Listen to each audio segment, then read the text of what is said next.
Sir मेरा नाम रवि कुमार है। मैंने अपनी 10वीं कक्षा डीवी पब्लिक स्कूल गया से पास की है। मैंने अपना बीटेक एनआईटी पटना से किया है, इलेक्ट्रॉनिक्स एंड कम्युनिकेशन डिपार्टमेंट में। और मेरी हॉबी है टेबल टेनिस खेलना, स्पिरिचुअलिटी परस्यू करना, और मैं को फाउंडर रहा हूँ एक एडटेक स्टार्टअप का। किस फील्ड में एडटेक स्टार्टअप है? एक्चुअली ये एडटेक एजुकेशन के फील्ड। मतलब बायोटेक जो होता है वो? हाँ, उसी का छोटा रूप। नहीं सर, वो तो डिजिटल लर्निंग हो गया, ये थोड़ा अलग था। अच्छा, ये थोड़ा अलग। बताएं। हाँ, सर ये जो स्कूल के 3 स्टेक होल्डर्स होते हैं, स्टूडेंट्स, टीचर और पेरेंट्स, इनके बीच में जो कम्युनिकेशन गैप होता है, इनको ब्रिज करने का ये सिस्टम था। अगर स्टूडेंट यहाँ पे एक सॉफ्टवेयर प्रोवाइड किया जाएगा स्कूल उसमें स्टूडेंट के अटेंडेंस, रोल, असाइनमेंट्स, रिजल्ट्स, ये सब अपलोड करेंगे बैकएंड से। और फिर एक ऐप प्रोवाइड किया जाएगा पेरेंट्स को, और वो उनका मतलब एक तो उनको अलर्ट चल जाएगा जो अगर पहुंचे कि नहीं बच्चे स्कूल रोल नंबर वाइज, उनका डेली असाइनमेंट भी उनके पास अपडेट हो जाएगा। और फिर उनका वो रिजल्ट जो है वो खुद से अपने ऐप में एनालाइज कर सकते हैं। मतलब वो जो गैप है, जो ट्रेडिशनल गैप होता है, उसको फुलफिल करने की कोशिश किया गया। सर बिहार स्टार्टअप पॉलिसी के अंदर अप्लाई भी किए थे। एजुकेशन डिपार्टमेंट हाँ, काफी रिफॉर्म्स हो रहे हैं एजुकेशन को इम्प्रूव करने के लिए। अच्छा उसको करना चाहिए तुमको, इससे तो फायदा होगा तुमको। सर हमने अब बिहार स्टार्टअप के लिए अप्लाई किया था और वहाँ से हम लोग का क्लियर भी हो गया था। लेकिन फंडिंग जो 10 लाख रुपए सैंक्शन हुआ था, वो हम लोग के प्लेसमेंट के बाद हुआ था। तो फिर हम लोग डायलेमा में थे कि ले कि नहीं लें। तो फिर दो और जो को फाउंडर थे वो बेंगलोर में सेटअप हो गए थे, और मैं भी उस समय जॉब कर रहा था। हाँ, 2018 में ही अप्लाई किया था हमने। तो अच्छी बात है। तो अचानक से तुमको एंथ्रोपोलॉजी, पूरा टेक्निकल सेटअप छोड़ के एंथ्रोपोलॉजी में स्विच कर गया? यस सर, क्योंकि पहली बात तो ये electrics and electronics engineering as a course BPSC optional offer नहीं करता है। और दूसरी बात ये कि 7 सेमेस्टर का एक साथ क्लब करके उसको समराइज करके उस पर अच्छा स्कोर करना मेरे लिए थोड़ा डिफिकल्टी था। तो मैंने एक बेटर ऑप्शनल के सर्च में एंथ्रो चूज किया। इसमें दोनों सोशियो पार्ट भी है और फिजिकल पार्ट भी है, तो ये मेरे बैकग्राउंड से हल्का लिंक भी होता है। अभी तुम कैपजेमिनी में हो? कैपजेमिनी में काम किया। अच्छा, 30 तक काम किया है। हाँ। अभी काम नहीं कर रहे हो? नहीं, अभी इसमें 11 घंटे वर्क फ्रॉम होम था, तो फुल टाइम प्रिपरेशन के लिए थोड़ा दिक्कत हो रहा था सिविल सर्विसेज। तो फर्स्ट टाइम है तुम्हारा? Yes sir. बीपीएससी कितनी बार दी? फर्स्ट टाइम बोल रहा है। First time. फर्स्ट। ओके, देखो बहुत इसका तो इंजीनियरिंग में करियर बनाने की इच्छा नहीं है? सर मैंने कॉर्पोरेट एक्सपोजर लिया है, और ये जो है मेरे एडमिनिस्ट्रेटिव स्किल को और रिफाइन ही करेगा। जैसे कॉर्पोरेट में हमेशा हम लोग को रिसोर्स ऑप्टिमाइजेशन पे काम करना पड़ता है, जो और फिर टीम वर्क में काम करना पड़ता है, और यही डिमांड्स अभी एडमिनिस्ट्रेशन में भी है, ताकि बेटर वर्क कल्चर हम लोग एडमिनिस्ट्रेशन में ला सकें। और जो है ग्रीवांस रिडक्शन मैकेनिज्म जो कॉर्पोरेट टाइप का है, वैसा प्रोफेशनलिज्म जो है वो हम इधर ला सकें। तो बताओ, एंथ्रोपोलॉजी पे कॉमन लेमैन आदमी की तरह पूछते हैं, मनुष्य की उत्पत्ति कैसे? मनुष्य की उत्पत्ति मानव सर बहुत कैसे? हाँ सर, ऐसे तो हमारे अभी लिविंग क्लोजेस्ट एंसेस्टर चिंपैंजी को कहा जाता है, और फॉसिल में हम लोग अभी होमोसेपियंस में है, जो रोडेशियन मैन से इवॉल्व करके बने हैं। हाँ, और जैसे जैसे म्यूटेशन हुआ इनके थ्रू, तो वो म्यूटेशन फेवरेबल था, उन्हें नेचुरल सिलेक्शन द्वारा आगे बढ़ाया गया। और फिर डार्विन जैसा कहते हैं कि ये जो ट्रेट है वह एक्यूमुलेट हुए आगे चल के, और फेवरेबल कंडीशन में हम लोग का सर्वाइवल जो है, जैसे कि निएंडरथल की अपेक्षा हम लोग सर्वाइव कर पाए। तो इसके कारण ये सब जो फेवरेबल म्यूटेशन है और फिर नेचुरल सिलेक्शन के कारण हम लोग जो है इवॉल्व हो पाए एक नए अलग स्पीसीज में। अच्छा, हम लोग इवॉल्व किए हैं मनुष्य, और साथ साथ हमारा इकोनॉमी भी, सोशल स्ट्रक्चर भी इवॉल्व करता है। Yes sir. हंटिंग से एग्रीकल्चर पे आए, एग्रीकल्चर से अब इंडस्ट्री पे आए। Yes sir. तो हंटिंग स्टेज में जो उस समय का कुछ है ट्रेड, ट्रेड हंटिंग गैदरिंग में सर जो इकोनॉमी थी वो रीडिस्ट्रीब्यूशन पे बेस्ड थी। जो चीफ होते थे वो जो भी हंटर गैदरर्स में जो कलेक्ट होता था वो उसको रीडिस्ट्रीब्यूट करते थे चीफ। फिर आगे चल के ये जो यही सिस्टम जो है clan based system, tribe political system evolve हुआ। फिर चीफ जो है कुछ लोगों को फेवरली कुछ लार्ज पार्ट देने लगे ताकि वो भी अगर लार्ज पार्ट रखें तो उनका प्रोटेक्शन किया जाए। इससे आर्मी का कंसेप्ट का डेवलपमेंट हुआ। उसके बाद फिर किनशिप बेस्ड पॉलिटिकल ऑर्गेनाइजेशन से हम लोग टेरिटरी बेस्ड पॉलिटिकल ऑर्गेनाइजेशन पे आए।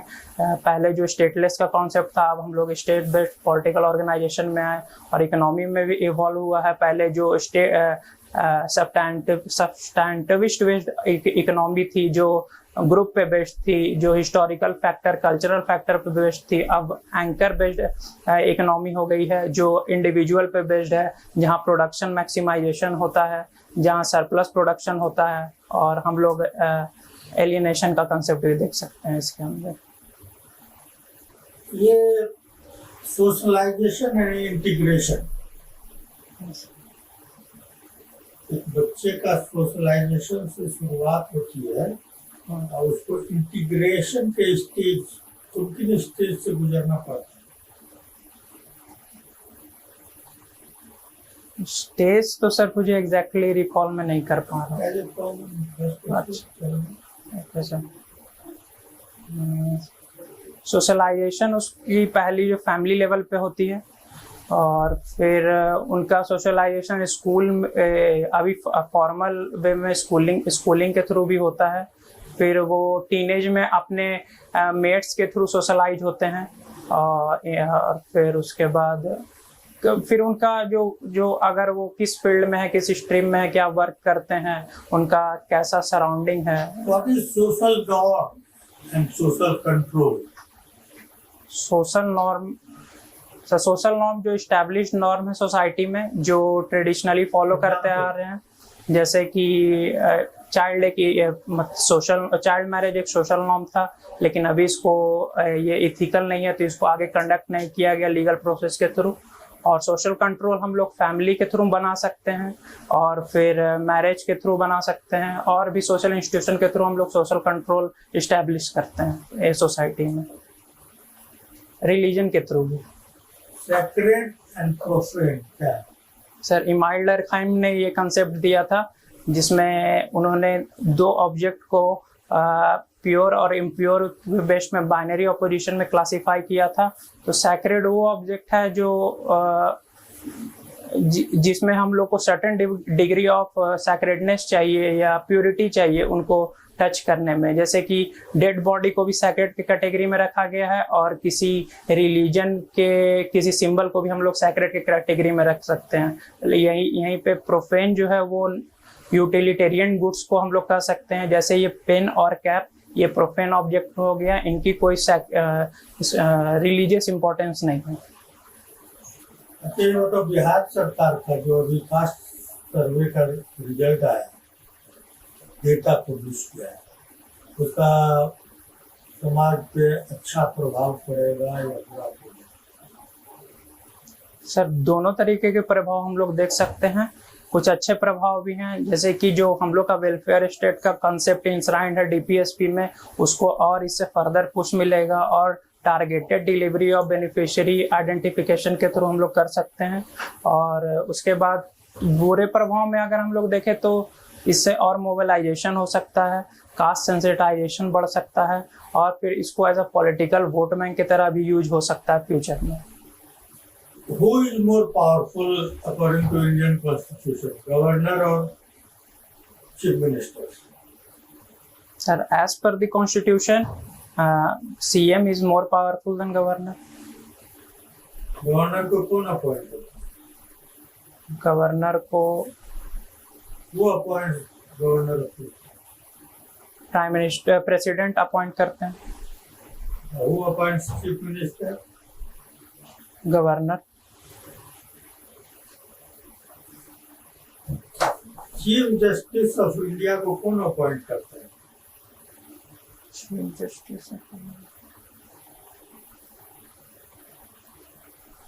जस्टिस ऑफ इंडिया को प्रेसिडेंट अपॉइंट करते हैं, उनको जो कॉलेजियम के थ्रू रिकमेंडेशन मिलती है उनके बेसिस। ओके, मिशन गति शक्ति क्या है? जैसा कि इंफ्रास्ट्रक्चर बॉटलनेक है हमारे इंडिया में, इंफ्रास्ट्रक्चर कॉस्ट जो है वो बहुत हाई पड़ जाता है और वो 13 to 17% ऑफ GDP हो जाता है। तो इसको सॉल्व करने के लिए पीएम नरेंद्र मोदी ने पिछले इंडिपेंडेंस डे के अपने परेड में अपने अभिभाषण में पीएम गति शक्ति लॉन्च किया था, जिसके थ्रू हम लोग एडमिनिस्ट्रेटिव स्ट्रीमलाइन करके सारे डिपार्टमेंट का कोऑर्डिनेशन करके जो एक बेटर वे में लॉजिस्टिक फैसिलिटी को और बढ़िया बना सकते हैं। मिशन कर्मयोगी एक कैपेसिटी बिल्डिंग प्रोग्राम है सिविल सर्विसेज का, जिसके थ्रू जो है उनको और सेंसिटाइज किया जाएगा, जो ग्राउंड प्रॉब्लम है उनको और डेप्थ में बताया जाएगा ताकि वो बेटर एनालाइज कर सके जो ग्रास रूट प्रॉब्लम्स हैं उनको। और इसके थ्रू जो है उनके जो स्टेटस को इस अप्रोच होता है ब्यूरोक्रेसी का देखा जाता है, जो उसको एक तरीका से डेवलपमेंट अप्रोच में बदलने का एक तरीका से प्रयास किया जा रहा है इसके थ्रू, और ये कैपेसिटी बिल्डिंग प्रोग्राम है। कोई 3 एंथ्रोपोलॉजिस्ट जिनका रिसर्च इंडिया में हुआ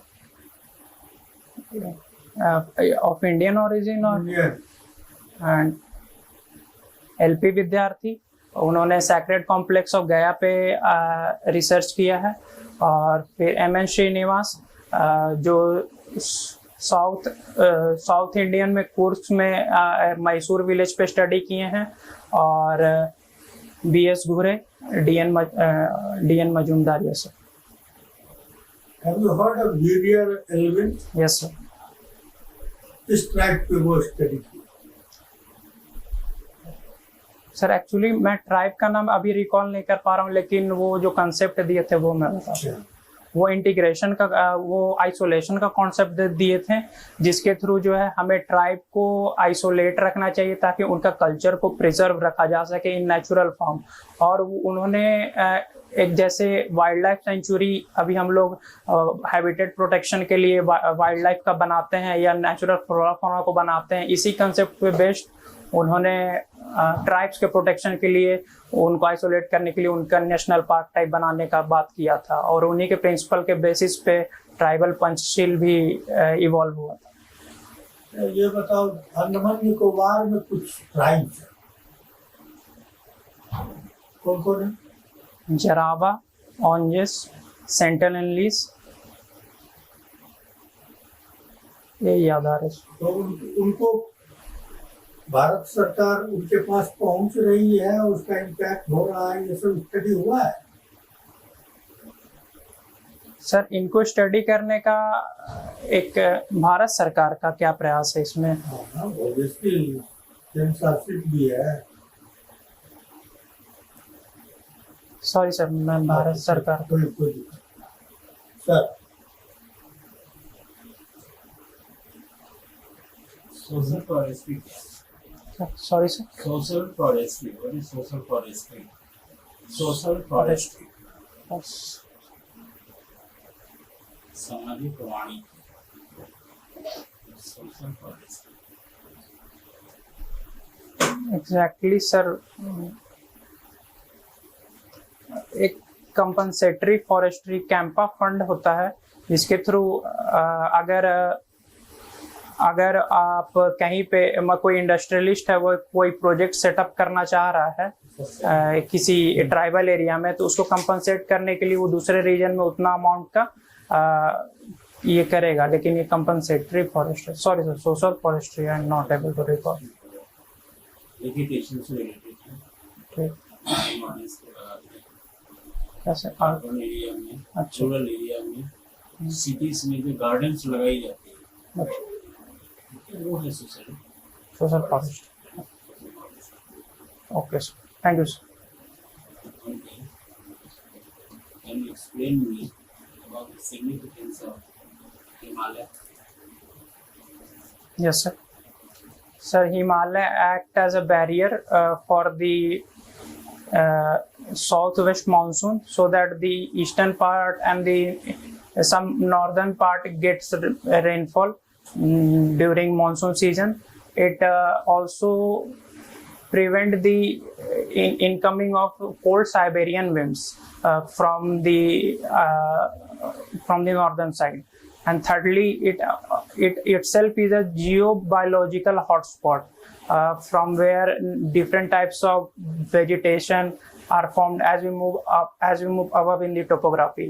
Or it also hosts for variety of flora and fauna. Yes, sir. It is a major source of important river that flows through India, and it also have a potential of hydropower generation from where we are generating hydropower nowadays. How El Nino affect the Indian? How El Nino? You know about El Nino? Yes, sir. How El Nino affect the Indian ocean? El Nino is the warming of Pacific Ocean on the Peruvian side. So there is a condition of less rainfall in India, due to which Indian agriculture gets affected. Drought-like condition.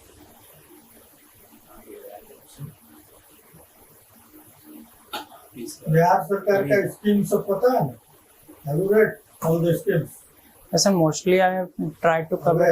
Yes, sir. केंद्र सरकार का latest semiconductor policy सब Yes, sir. क्या हो रहा है उस विधा में, आप हैं उस विधा के, Yes. you should be aware of that. Yes, sir. Design-linked incentive scheme of for creating a supply chain infrastructure for semiconductors and a specs scheme. Scientific electronic Yes. Engineering aspect में जो भी चीज है वो सबको Yes, sir. Yes, sir. Update कर लीजिएगा। हाँ. यू आर मोर और लेस ओके, हमारा कम्युनिकेशन स्किल अच्छा है क्लियर है और सब नॉलेज बेस भी ठीक है। क्या करना है। खाली देख लो बिहार स्पेसिफिक स्कीम जो है, ठीक है, वो मिशन शक्ति के बारे में सुना है? नहीं सुना है। मिशन शक्ति एक तो परमाणु जो टेस्ट हुआ है, नहीं, वो नहीं है। सर, वो ठीक है। मिशन शक्ति कोई women empowerment scheme. Very good. Women empowerment scheme है सेंट्रल गवर्नमेंट। अच्छा। मुख्यमंत्री नारी शक्ति योजना बिहार गवर्नमेंट की स्कीम है। थोड़ा वुमेन्स स्पेसिफिक स्कीम्स जो है, हाँ, हाँ वो सब थोड़ा सा देखना। सीएम कन्या उत्थान योजना। हाँ, वो मतलब वो थोड़ा ब्रशअप कर ले। ओके ठीक है। सर। हाँ। और बाकी तो होपफुली अगर तुम्हारा रिजल्ट अच्छा हुआ होगा, Yes. Definitely you will get. Okay, Okay, sir. UPSC की तैयारी कर रहे हो? Yes. ठीक है। हाँ, ये गया में तुम वहाँ नहीं सर, ऑनलाइन एजुकेशन कहीं पे दिल्ली में रहते हो कि गया? मैं गया में। गुड। गया के विषय में जान लेना। हाँ। अभी कुछ पक्ष का तुम पूछे, रबर डैम क्या है, टेक्निकल आप यस सर। हाँ। ऑनलाइन कैसे कर रहे हो? पर्पस क्या है रोड डैम? कैसे? ऑनलाइन किसका? अन अकेडमी। हमें कैसे का? हाँ अच्छा है। सर, वो एक पूछना था वो सर, स्टार्टअप रिलेटेड और क्या क्रॉस क्वेश्चन हो सकते हैं? स्टार्टअप तुम्हारा एडटेक है। हाँ। एडटेक क्या है? It take hands. Byju's everybody knows कि almost टेल बायजू आकाश, हाँ ठीक है। सर तो वो मॉडल ही नहीं है। है ना? हाँ वो तुम दूसरे एस्पेक्ट में हो, हाँ ठीक है। तो कोई किए हो कहीं पे, कोई स्कूल में तुम्हारा ये सॉफ्टवेयर जा रहा है? सर, जैसे कि NIT पटना में थे तो अगल बगल के स्कूल को कवर करने का कोशिश किया था, तो फिर वहाँ पे मतलब वो पहले तो बोलते थे पैसा नहीं देंगे। हाँ वही है, सबको मुफ्त चाहिए। सबको बिहार स्टार्टअप नीति 2022 वो भी देख लेना। जब तुम स्टार्टअप बोलोगे अपने बारे में, हाँ वो देखो पूछेगा ना ये क्या है बिहार में उद्यमी योजना, माने हाँ बिहार स्टार्टअप उस रिलेटेड सब चीज, ठीक है। अब इलेक्ट्रॉनिक में क्या है इसकी, क्योंकि हम इंजीनियरिंग बैकग्राउंड से नहीं पूछे तुमसे कुछ, लेकिन वहाँ से क्या पूछेगा तुमसे, यस ठीक है। तो वो ठीक है, वो डीप रूटेड नहीं जाएगा, लेकिन हाँ बेसिक कवर। स्कीम्स, पॉलिसी, सब स्टेट का भी कुछ होगा तो वो भी ध्यान देने लायक है। ओके बजट देख लोगे, ओके बिहार कृषि रोड मैप देख लोगे। अच्छा कब है इंटरव्यू तुम्हारा? 19 को। समय है तुम्हारे पास, यस ठीक है। बिहार 19 को 18 को कृषि रोड मैप लॉन्च होगा, ठीक। राष्ट्रपति आ रही है। अच्छा तो कृषि रोड मैप के क्या प्रोविजंस हैं? ओके क्योंकि तो बिहार अपडेट हो जाना। हाँ बिहार के लिए तो वही चीज है ना, बिहार का कृषि। agriculture ही है। हाँ इंडस्ट्रियलाइजेशन हुआ नहीं है उस रूप में, 78% तो वहीं पे डिपेंडेंट। क्या? यस तो वो सब चीज देख लो, ठीक है। और कुछ पूछोगे कितना सर आप लोग अगर इवेल्युएट करें ऑब्जेक्टिवली तो मुझे 120 में देंगे? तो जितना तुमको घटता हम उतना देखते हो, उससे थोड़ा ही होगा। नहीं यार, ऐसे तब क्यूरियस। इसमें हाँ 80-85 तो हम लोग आराम से तुमको देंगे। ओके ओके, और इम्प्रूव करने का जरूरत। इम्प्रूव अपडेट हो जाए। देखो इंटरव्यू में हाँ हम लोग के जमाने में इंटरव्यू 100 नंबर का ही होता था, ओके तो मैक्सिमम 72 से 75 के बीच में जाता था उसका, वो भी एक हुआ। तो इंटरव्यू का लेवल वही होता है 70-72। अब के बच्चे ज्यादा स्मार्ट हाँ, हैं, ज्यादा स्मार्ट है, इसलिए ज्यादा नॉलेजेबल हैं। अब उस समय के बच्चे भोंदू होते थे, और गाँव के हाथ से आते थे। इसके अलावा डिपेंड करता है कि वो उस खास डे तुम्हारा बोर्ड कैसा है। अच्छा और कभी कभी होता है कि शुरू में ही फंस जाता है आदमी, हाँ उस समय अखबार का न्यूज पे ही पूरा इंटरव्यू होता है। ठीक है। अगर वो सिचुएशन हो फंसने का होना है तो निकलो उसमें से। सॉरी बोल के ना। तो आई डोंट नो, माने ये गेस आई डोंट नो, और क्लियर नहीं है तो नेवर गेस। बोर्ड को तुम्हारा जो स्ट्रेंथ है उसकी तरफ हाँ उसकी तरफ पुश करने से। पुश करने की जरूरत अब इतना जो हॉबी लिखे हो, तो हॉबी के बारे में तुमसे वॉचिंग मल्टी स्पोर्टिंग इवेंट यही है तुम्हारा? और एक प्लेइंग TT है। Table tennis. रीडिंग का कैपेबिलिटी में बहुत ज्यादा वास्ट है नहीं तुम्हारा। हाँ उसमें जो प्लेयर है नेशनल हाँ, इंटरनेशनल वो मैंने कवर कर लिया। कवर कर लिया है। हाँ बोर्ड का कवर कर लिए, हाँ बोर्ड का भी लेंथ आइडिया है। हाँ वो नेट का हाँ 2.25 सेंटीमीटर। हाँ वही सब है उसका। ये जो नॉलेज होता है हम्म, कि बोर्ड को अपने स्ट्रेंथ की तरफ मतलब अच्छे से learning spirituality, what is it? Sir मतलब एडमिनिस्ट्रेटर हो गया स्पिरिचुअलिटी की तरफ। सर उधर से हम इथिकल एंगल में ले जा सकते हैं कि इसके थ्रू हम डोंट नहीं। Give too many scope. अच्छा तो ये ड्रॉप करना सही रहेगा। I won't say, but you should think over it. Okay You should streamline. ठीक है रवि। ठीक है।